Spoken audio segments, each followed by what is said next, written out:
चलिए स्टूडेंट्स, इसके पहले आप लोगों ने पढ़ लिया अंकगणितीय श्रृंखला का nवां पद। nवां पद का सूत्र आपने पढ़ लिया था। nवें पद का सूत्र क्या था? tn बराबर a plus n minus 1d। देखिए ये सूत्र था nवां पद का, tn बराबर a plus n minus 1d।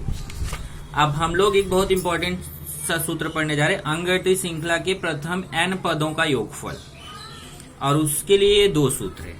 मैं आपको पहले समझा दूं कि इसका मतलब क्या है।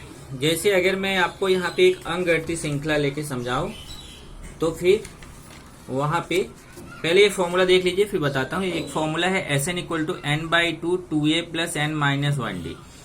Sn, S मतलब होता है सम, सम मतलब जोड़। Sn का मतलब n पदों का जोड़, n पदों का योगफल। जहां योगफल शब्द आएगा वहां Sn का फॉर्मूला लगाना है। और इसी Sn का एक फॉर्मूला और है, Sn equal to n by 2 t1 plus tn। अब ये दो सूत्र दोनों Sn के हैं, तो कैसे पता चलेगा कब ये यूज करना है, कब ये यूज करना है। अगर आप इन दोनों में फर्क देखें तो यहाँ पे देखो tn लिखा गया है। tn मतलब होता है nवां पद, या इसी को हम अंतिम पद बोलते हैं। यहाँ कहीं आपको tn नहीं दिख रहा है, पर यहाँ इसमें tn दिख रहा है।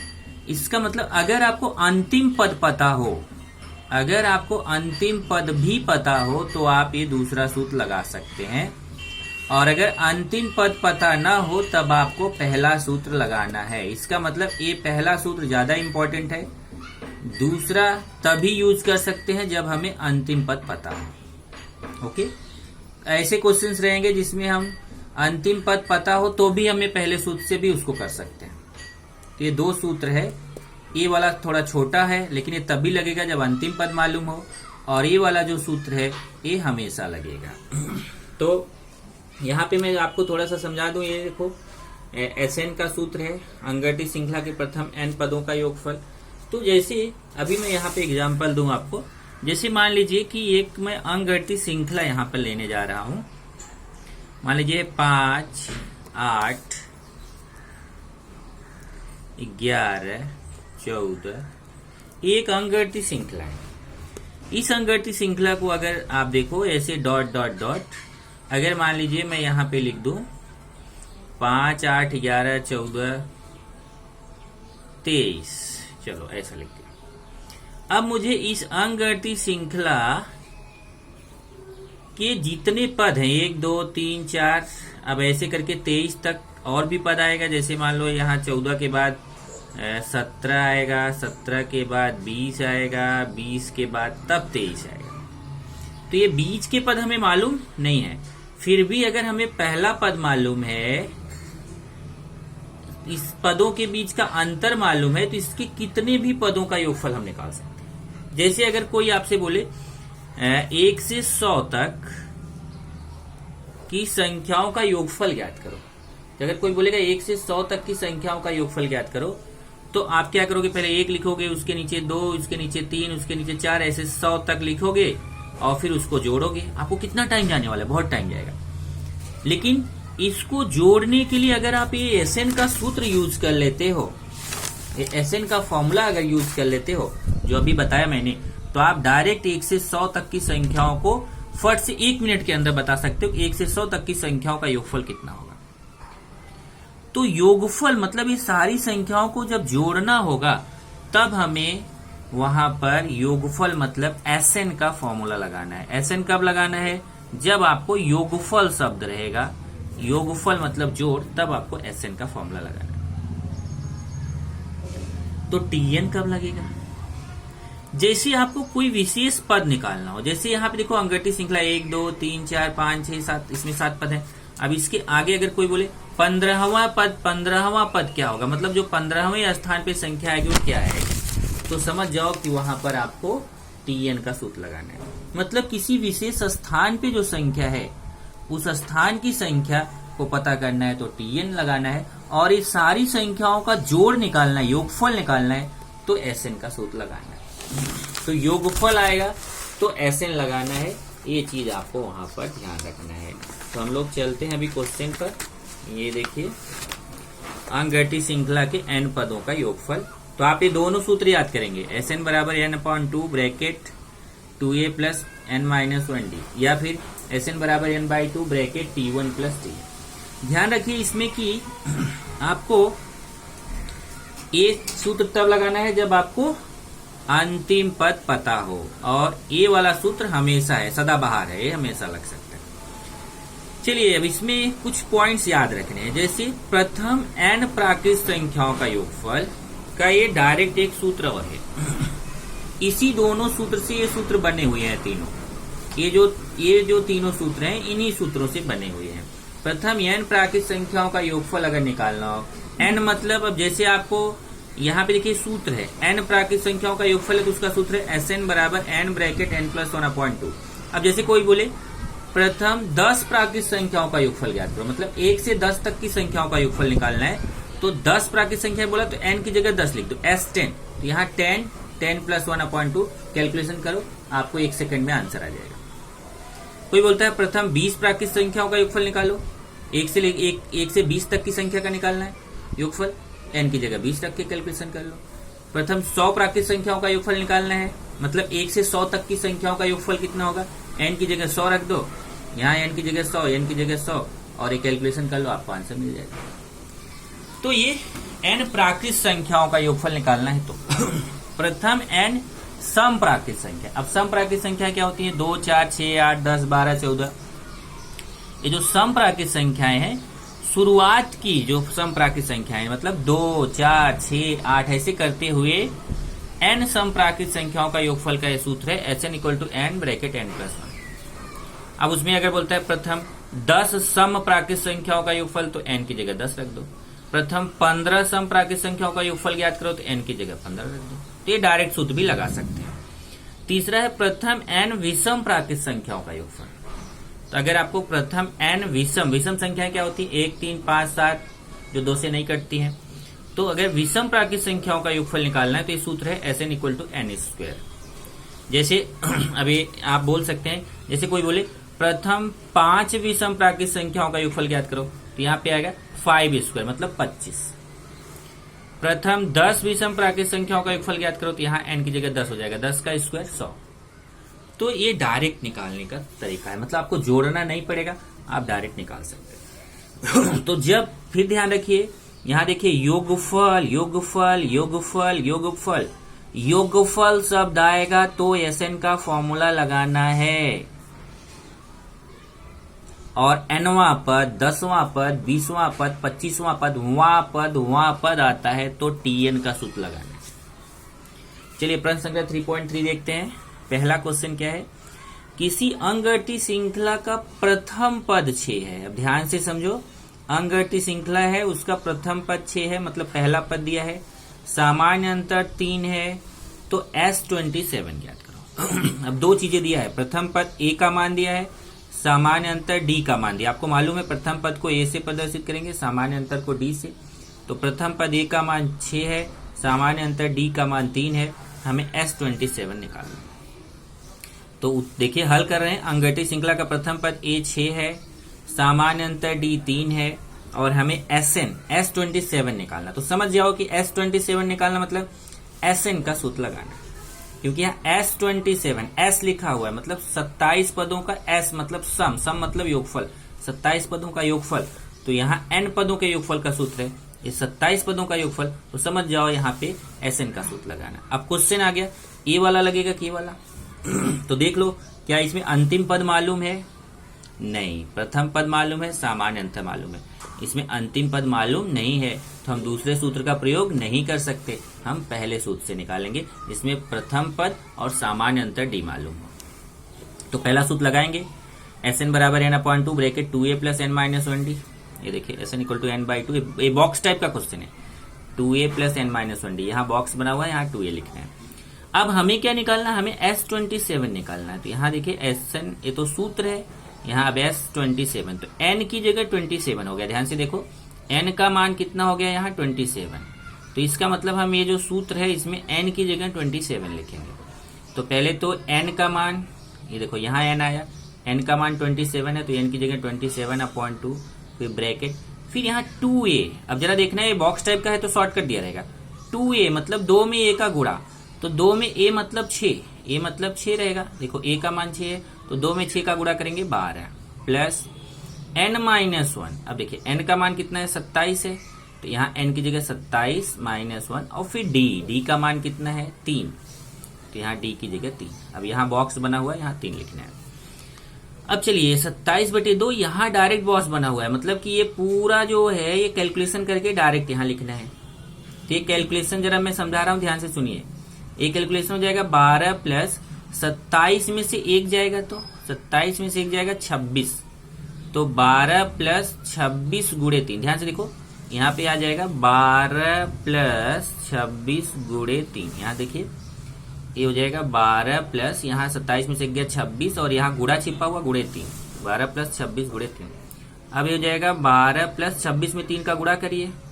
26 पहले गुणा किया जाता है तब जोड़ा जाता है, ध्यान रखो। गुणा करेंगे 3 6 18, 3 दूना 6 7। 26 में 3 का गुणा किया 78 आ गया। अब 12 में 78 जोड़ दो तो कितना आ जाएगा 90। तो इसका मतलब इसका पूरा कैलकुलेशन करने पे 90 आएगा, तो यहाँ 90 लिख दिया। अब आगे देखिए 2 से ये 90 कटेगा, 2 से 27 कटता नहीं है, दशमलव में आएगा, और 2 से 90 डायरेक्ट कट जाता है। इधर आएगा 27 गुणे 2 से 90 में भाग देंगे, 90 में 2 का भाग देंगे तो कितना आएगा 45। अब 27 में 45 का गुणा कर लो, गुणा करना आपको आता है। 27 में 45 का गुणा करेंगे तो आएगा 1215। इस तरीके से पहला क्वेश्चन हो गया कि अगर प्रथम पद 6 हो, सामान्य अंतर 3 हो, तो S27 का मान कितना आएगा 1215। चलिए दूसरा प्रश्न देखते हैं। प्रथम 123 समप्राकृत संख्याओं का योगफल ज्ञात। अब देखिए प्रथम 123 समप्राकृत संख्याओं का योगफल ज्ञात करो। अब इसको मैं आपको 2 तरीका बताता हूँ, एक मैंने यहाँ पे सॉल्व किया, एक शॉर्टकट तरीका आपको बताऊंगा। जैसे पहले तो 123 समप्राकृत संख्याओं का योगफल।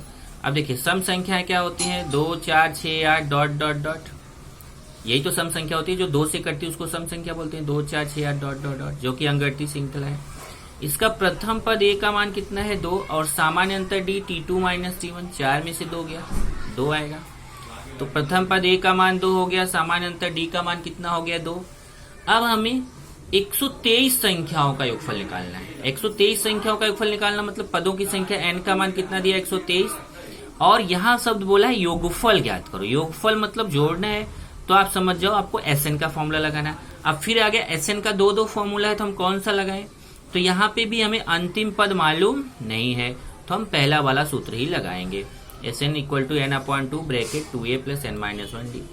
अब n का मान कितना है 123, क्योंकि 123 पदों का योगफल निकालना है, तो n की जगह 123 बराबर। अब देखिए सूत्र तो ये सूत्र है, अब यहाँ SN है और हमें S123 निकालना है, तो इसका मतलब n की जगह 123 रखेंगे। देखिए n की जगह 123/2 ब्रैकेट 2, यहाँ गुणा छिपा हुआ है, a का मान भी 2 प्लस ब्रैकेट, फिर n आ गया, n का मान 123, n का मान 123 -1, फिर ब्रैकेट बंद, फिर d का मान भी 2 है, देखो तो d का मान भी 2।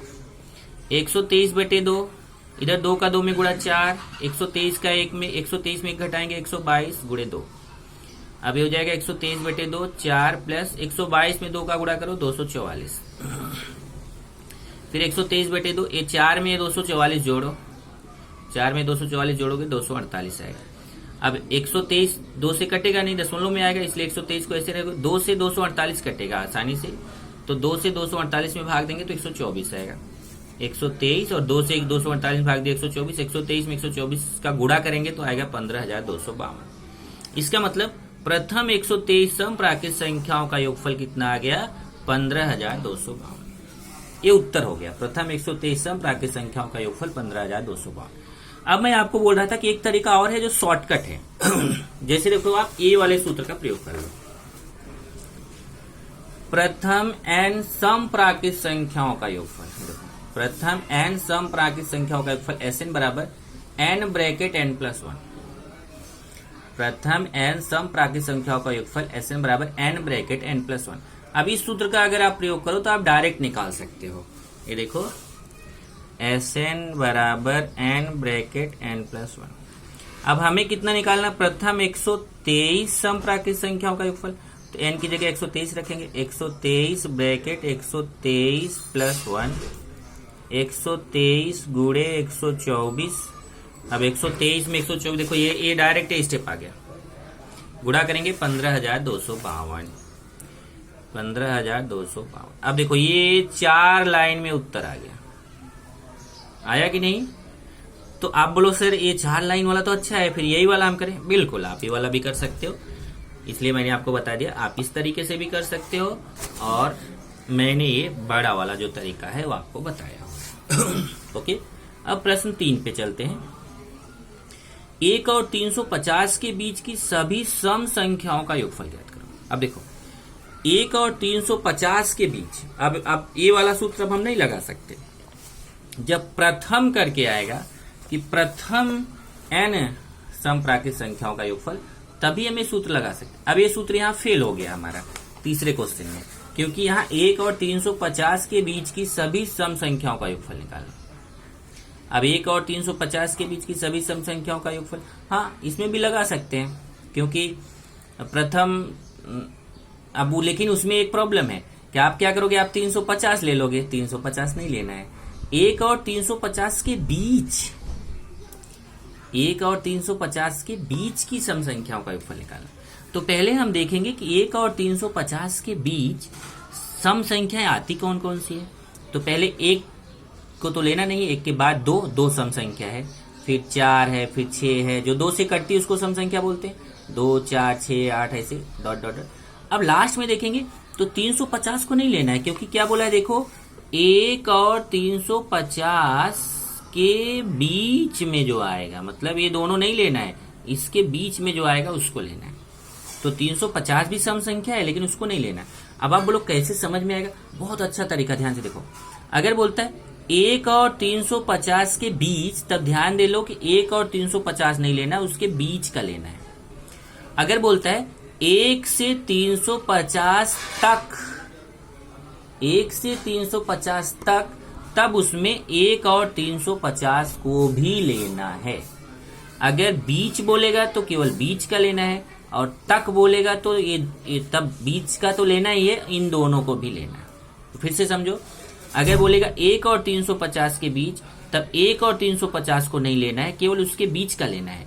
और अगर बोलेगा 1 और 350 तक, तब आपको 1 और 350 को भी लेना है और उसके बीच का भी लेना है। तो यहां देखिए, अब 350 2 से कटता है, अंतिम से जाएंगे तो, पर उसको नहीं लेंगे। अब उसके नीचे आएंगे 349, 350 के पहले क्या आता है 349, वो 2 से कटता नहीं है। उसके पहले आएंगे तो 348, 348 2 से कटता है। बराबर में समझाया क्या कि 350 रहेगा, ये 2 से कटता है लेकिन इसको लेना नहीं है क्योंकि इसके बीच का लेना है। तो आएगा 349, ये 2 से कटता नहीं है, तब 348 ये 2 से कटता है, सम संख्या है। तो अंतिम संख्या कौन सी हो गई 1 और 350 के बीच की 2 से कटने वाली 348।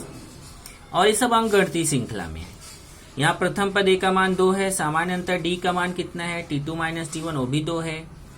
और हमें यहाँ पे ये नहीं मालूम है कि ये जो हम संख्याएं लिखे हैं 2, 4, 6, 348, इसमें कितने पद हैं, पदों की संख्या मालूम नहीं है। हाँ, प्रथम पद a भी मालूम है, सामान्य अंतर d भी मालूम है, और अंतिम पद tn भी मालूम है, पर कितने पद है वो नहीं मालूम है। तो मान लेते हैं पदों की संख्या n है, तो इसलिए अंतिम पद tn कितना हो गया 348।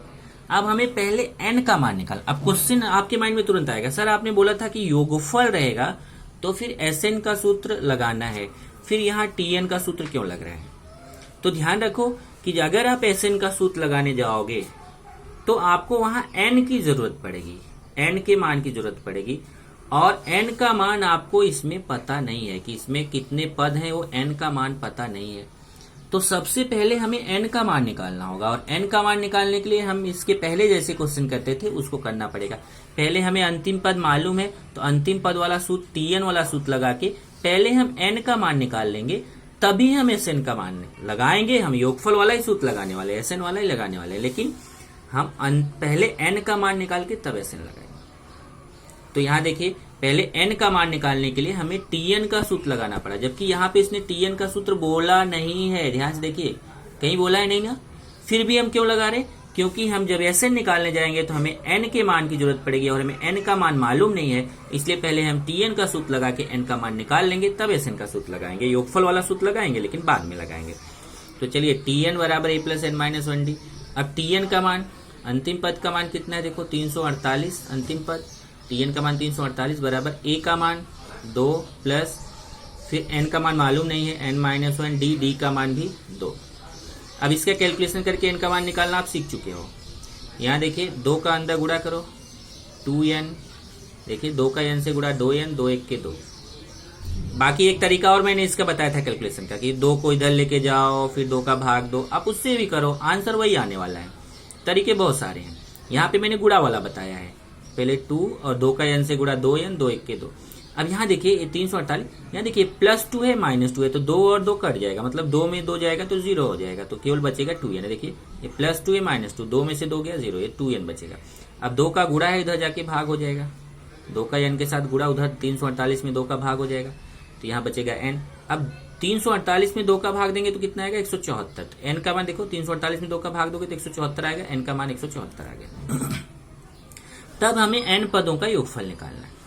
अब n पदों का योगफल निकालने के लिए आपके पास कितने सूत्र हैं, 2 सूत्र हैं। लेकिन अब आप चाहे तो आप पहले सूत्र से भी इसको निकाल सकते हो, दूसरे सूत्र से भी निकाल सकते हो, क्योंकि अब आपको अंतिम पद भी मालूम है। जब अंतिम पद भी मालूम हो तब आप दूसरे सूत्र का प्रयोग भी कर सकते हो। अब जैसे देखो मैंने यहाँ दूसरे सूत्र का प्रयोग किया है, Sn बराबर n/2 T1 प्लस Tn। अब हमें n का मान 174 मालूम हो गया, तो S n की जगह 174 बराबर, ये देखो n का मान 174 है तो 174 बटा 2 ब्रैकेट T1 मतलब प्रथम पद। अब यहाँ देखिए यही a बराबर 2 है तो यही तो T1 भी रहेगा ना, क्योंकि a और T1 दोनों एक ही होता है, तो a का मान 2 है तो T1 का मान भी 2 होगा। तो यहाँ क्योंकि T1 को भी प्रथम पद बोलते हैं, a को भी प्रथम पद बोलते हैं, तो a का मान 2 है तो T1 का मान भी 2 होगा। तो यहाँ T1 का मान 2 हो गया, प्लस Tn मतलब अंतिम पद का मान कितना है 348। देख लो Tn का मान 348, तो Tn की जगह 348। अब 174 में 2 का भाग देंगे तो 87 आएगा, 174 में 2 का भाग देके देखो 87 आएगा। और यहाँ गुणा छिपा हुआ गुणे, 2 में 348 जोड़ दो तो 350 आएगा, 2 में 348 जोड़ेंगे 350, फिर 87 का 350 में गुणा करेंगे तो आएगा 30,450। इससे पता चल गया कि 1 और 350 के बीच की जितनी भी सम संख्याएं हैं इन सब का योगफल आएगा 30,450। 1 और 350 के बीच की सभी संख्याओं का योगफल 30,450 होगा। अब आप एक काम करना, जब बाद में वीडियो के बाद आप टाइम निकाल के ये Sn का जो मैंने दूसरा वाला सूत्र लगाया, आप पहला वाला लगाना, ये वाला n/2 2a प्लस n-1d। आप ये वाला सूत्र लगा के देखोगे ना, कैलकुलेशन ध्यान से करना, ये वाला सूत्र लगा के देखोगे तब भी आपको यही आंसर आएगा, 30,450 ही आएगा। अब हम लोग चलते हैं चौथे क्वेश्चन। चौथा क्वेश्चन है, किसी अंकगणित श्रृंखला का 19वां पद 52, 38वां पद 128 हो तो इस श्रृंखला के प्रथम 56 पदों का योगफल ज्ञात करो। ऐसा क्वेश्चन आपने इसके पहले की एक्सरसाइज में किया था। जैसे देखो 19वां पद 52 दिया है, 19वां पद मतलब वहां पद बोला है तो T, वहां पद, जैसे 99वां पद को Tn बोलते हैं, तो 19वां पद है तो T19 का मान 52 है। 38वां पद 128 है, मतलब T38 का मान कितना है 128 है, तो 19वां पद मतलब T19 का मान 52 है, 38वां पद मतलब T38 का मान 128 है, और हमें 56 पदों का योगफल निकालना। अब देखो यहाँ फिर हमें योगफल निकालना, योगफल मतलब Sn का फॉर्मूला लगाना है, लेकिन प्रॉब्लम यह है कि अगर हम Sn का फॉर्मूला लगाने जा रहे हैं तो हमें प्रथम पद a का मान मालूम होना चाहिए, सामान्य अंतर d का मान मालूम होना चाहिए, पर इसमें तो कुछ भी नहीं मालूम है। तो सबसे पहले हम क्या करेंगे, इस क्वेश्चन को जैसा कि हमने इसके पहले किया हुआ था 3.2 में 2 समीकरण बना के उसको हल किया था। देखिए प्रश्न नंबर 7, देखिए 11वां पद 16, 21वां पद 29। 11वां पद मतलब T11 का मान 16 दिया था, 21वां पद T21 का मान 29। कौन सा है 3.2 का 7वां क्वेश्चन, देख लो आप, नोटबुक आपके पास है, प्रश्न संख्या 3.2 का 7वां क्वेश्चन। पहले देखो ऐसा 2 समीकरण बनाया था, इन दोनों समीकरणों को हल करके D और A का मान निकाला था, तब जाकर के आपने यहाँ पर 41वां पद निकाला था Tn का फॉर्मूला लगा के। तो इसमें भी पहले ये पूरा करना है, A और D का मान निकालना है, उसके बाद तब Sn का फॉर्मूला लगाना है। तो वही कुछ यहाँ पे करेंगे। देखिए Tn का फॉर्मूला है a प्लस n-1d, तो पहले T19 है, तो यहाँ Tn की जगह क्या हो गया T19 बराबर a प्लस a और d का मान तो मालूम नहीं है, तो a और d वैसे ही रहेगा। n का मान मालूम हो गया 19, n की जगह 19 रखेंगे, 19 माइनस 1d। अब पूरे T19 का मान हमें मालूम है 52। देख लो पूरे T19 का मान 52 है, पूरे T19 का मान 52 है, तो T19 की जगह 52 बराबर a प्लस 19 में से गया 18d। ये हमारा समीकरण 1 बन गया। सेम टाइप से हम 38वें पद के लिए समीकरण 2 बनाएंगे। 38वां पद क्या है देखो, जैसे T19 है वैसे T38 निकालेंगे। जब T इसी सूत्र में जब T19 लिए थे तो n की जगह 19 रखे थे, देखो अब जब T38 लेंगे तो इसी सूत्र में n की जगह 38 लिखेंगे।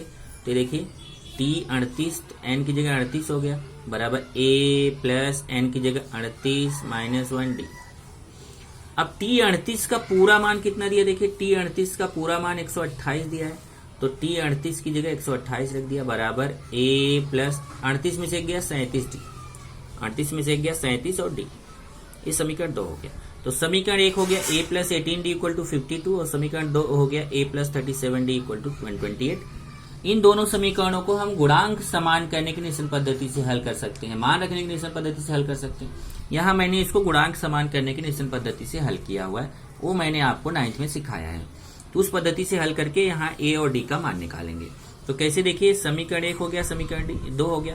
इसमें देखिए a के सामने प्लस है, a के सामने प्लस है। पहले तो a का गुणांक समान है, 1 और 1, तो पहले तो गुणांक समान होना चाहिए। यहाँ a का गुणांक दोनों जगह समान है, समीकरण 1 में भी a का गुणांक 1 है, समीकरण 2 में भी a का गुणांक 1 है। तब देखेंगे चिन्ह, यहाँ देखो इसके सामने भी प्लस है, इस a के सामने भी प्लस है, इस a के सामने भी प्लस है। जब समान चिन्ह रहता है तो फिर हम उसको काट नहीं सकते, तो उसको काटने के लिए चिन्ह बदलने की जरूरत है, और चिन्ह तभी बदलेगा जब हम उसको घटाएंगे। तो लिखेंगे समीकरण 1 तथा 2 को घटाने पर, समीकरण 1 तथा 2 को घटाने पर पहले समीकरण 1 लिख दिया। समीकरण 1 क्या है, a plus 18d equal to 52।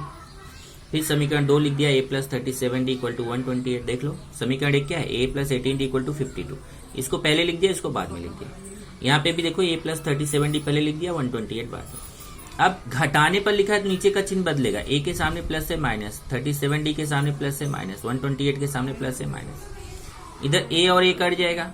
फिर यहाँ देखो 18d के सामने प्लस है, 37d के सामने माइनस है, तो प्लस माइनस घटता है बड़ी संख्या का चिन्ह। 37 में से 18 घटाएंगे तो 19d आएगा, 37d बड़ा है उसके सामने माइनस है तो माइनस। ऐसे 52 के सामने प्लस, 128 के सामने माइनस, प्लस माइनस घटता है बड़ी संख्या का चिन्ह। 128 में से 52 घटाएंगे 76 आएगा, 128 बड़ी संख्या उसके सामने माइनस है तो माइनस। अब यहाँ ऋण 19 का d के साथ यहाँ गुणा छिपा हुआ, देखो ऋण 19 और d के बीच में गुणा, उधर जाएगा तो भाग, तो यहाँ d बचेगा। यहाँ ऋण 76 में ऋण 19 का भाग, ये माइनस माइनस कट जाएगा और 19 चौक 76, तो d का मान कितना आ जाएगा, देखो 19 चौक 76 4 आएगा, भाग देखे। अब जब d का मान आ गया तो d का मान हम समीकरण 1 में भी रख सकते हैं, 2 में भी रख सकते हैं, किसी भी एक समीकरण में रख के हम a का मान निकाल सकते हैं। मान लो हमने समीकरण 1 में रख दिया, आप चाहे तो 2 में भी रख सकते हो। तो d का मान समीकरण 1 में रखने पर, d का मान समीकरण 1 में रखने पर अब समीकरण 1 ले लेंगे, a plus 18d equal to 52। इसमें d का मान 4 है तो देखो d की जगह 4 रखेंगे, a प्लस 18 बीच में गुणा छिपा हुआ है, d का मान 4 है, d की जगह 4 52। अब 18 चौक 72 हो जाएगा, 18 में 4 का गुणा 72, फिर प्लस 72 उधर जाके माइनस हो जाएगा, प्लस 72 बराबर उधर जाएगा तो माइनस 72, यहाँ a बचेगा, ये 52 है उधर जाके माइनस हो गया। अब 52 के सामने प्लस है, 72 के सामने माइनस है, प्लस माइनस घटता है बड़ी संख्या का चिन्ह, 72 में से 52 गया तो 20 आएगा, बड़ी संख्या 72 के सामने माइनस है तो माइनस। इस तरीके से हमें a का भी मान मिल गया, d का भी मान मिल गया। हम आसानी से अब SN वाले पहले वाले सूत्र का प्रयोग करके, अब दूसरे वाले का क्यों नहीं करेंगे, क्योंकि हमें अंतिम पद मालूम नहीं है, तो हम पहले वाले सूत्र का प्रयोग करके SN का हम इसके 56 पदों का योगफल निकाल सकते हैं, क्योंकि n पदों के योगफल का सूत्र क्या होता है, SN बराबर n/2 2a plus n minus 1d, और हमें 56 पदों का योगफल निकालना है तो n की जगह 56 हो गया।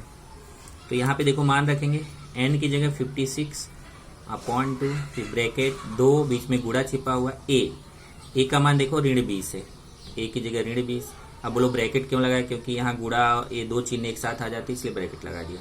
प्लस n का मान 56 है, n की जगह 56 माइनस 1 d का मान 4, तो मान रख दिया। ध्यान से देखो n का मान 56 है तो n की जगह 56 बटे 2, फिर ब्रैकेट, फिर 2 बीच में गुणा, a का मान ऋण 20, फिर प्लस, फिर ब्रैकेट, n का मान 56 देखो, n की जगह 56 माइनस 1 ब्रैकेट बंद, d का मान 4। चलिए अब इसका कैलकुलेशन करते हैं। 56 में 2 का भाग देंगे 28 और इधर गुणा करेंगे। देखो पहले 2 का ऋण 20 में गुणा करेंगे तो पहले चिन्ह का गुणा, प्लस और माइनस का गुणा, माइनस 2 का 20 में गुणा 40, प्लस 56 में से 1 घटाएंगे 55 और यहाँ गुणा छिपा हुआ है 4। अब ये 28, ये ऋण 40, इधर 55 में पहले 4 का गुणा करेंगे। ध्यान रखो पहले गुणा किया जाता है तब जोड़ा जाता है। तो ये 55 में 4 का गुणा करेंगे तो गुणा करेंगे 220 आएगा। अभी 40 के सामने माइनस है, 220 के सामने प्लस है, माइनस प्लस घटता है बड़ी संख्या का चिन्ह, 220 में 40 घटाएंगे तो 180 आएगा और बड़ी संख्या 220 के सामने प्लस है तो यहाँ प्लस छिपा हुआ है। अब ये देखो 28 यहाँ गुणा, क्योंकि ब्रैकेट का मतलब गुणा, और ये 220 में 40 घटाए 180। अब 180 में 28 का गुणा करेंगे तो 5 × 40 आएगा। इसका मतलब प्रथम 56 पदों का योगफल कितना आ गया? 540। तो श्रृंखला के प्रथम 56 पदों का योगफल ज्ञात करना था, तो 56 पदों का योगफल कितना आ गया? 5040। पहले आपको समीकरण बनाना है, जो 2 मान दिए गए इसकी सहायता से समीकरण बनाइए, उसको हल करके ए और डी का मान निकालिए, फिर जाके SN का सूत्र लगाइए। तो ये 4 प्रश्न हो गया। 5वां प्रश्न हम लोग नेक्स्ट लेक्चर में करेंगे।